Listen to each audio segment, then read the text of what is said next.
Hello viewers, আসসালামু আলাইকুম। যেখান থেকেই দেখছেন সবাইকে স্বাগতম। আমি এই মুহূর্তে আছি হবিগঞ্জ 10 নং হবিগঞ্জ লস্করপুর ইউনিয়ন কালীগঞ্জ এলাকা। আপনারা দেখতেই পাচ্ছেন আবারও আসলে এই নদী ভাঙন দেখা যায়। আপনারা জানেন যে গত 2 মাস আগে একই জায়গায় আসলে ভাঙন দেখা দিয়েছিল এবং এতে করে প্রায় অনেকগুলো গ্রাম প্লাবিত হয়েছে, বিশেষ করে হবিগঞ্জ সদর উপজেলা আর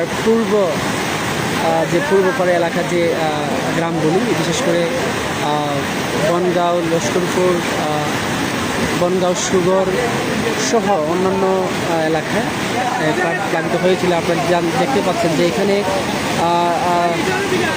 যদিও এই মেরামত প্রায় 1.5 থেকে 2 মাস হয়ে গেছে, কিন্তু মেরামত যথেষ্ট না হওয়ার কারণে আবার আসলে দ্বিতীয়বার এই ভাঙনটা দেখা দিয়েছে। আপনারা দেখতে পাচ্ছেন প্রচুর পরিমাণে পানি আসলে লোকালে প্রবেশ করতেছে। আমি যদি দেখাই,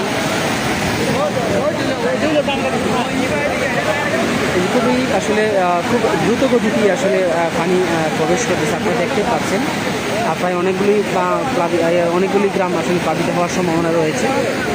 ইতিমধ্যে আসলে এই যে পুরো যে লস্করপুর ইউনিয়নের যে কালীগঞ্জ এলাকার যে মাঠ, ধানের যে মাঠ, এটা ইতিমধ্যে আসলে একদম পানিতে একদম টইচুম্বর হয়ে গেছে। আপনারা দেখতেই পাচ্ছেন না, এই যে পানির যে স্রোত,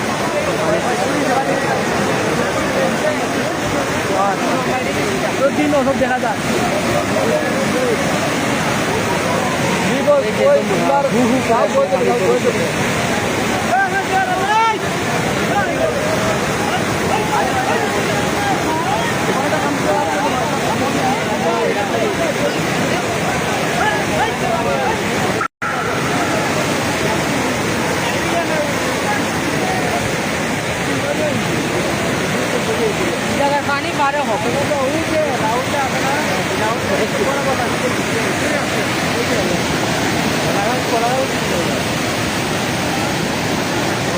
আল্লাহ রে মারাত্মক এই সর্বনাশ। এই জায়গায় ভেঙে যাবে, এখন এই জায়গায় ভেঙে যাবে শিওর।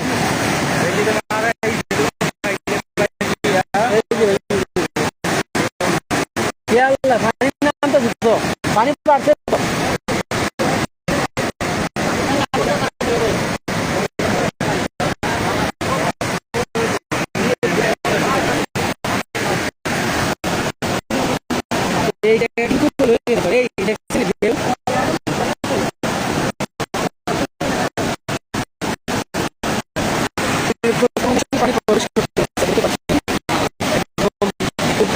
অবস্থা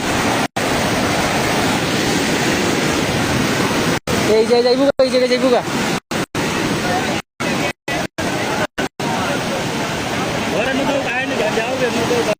আসলে এই মুহূর্তে আসলে প্রচুর পরিমাণে আসলে পানি প্রবেশ করতেছে। আপনারা জানেন যে ভারতের ত্রিপুরা রাজ্যে আসলে অনেক বৃষ্টি হয়েছে এবং যে কারণে আসলে নদীর খোয়াই নদীর যে খোয়াই নদী, পাহাড়ি যে নদী, আসলে নদীর পানি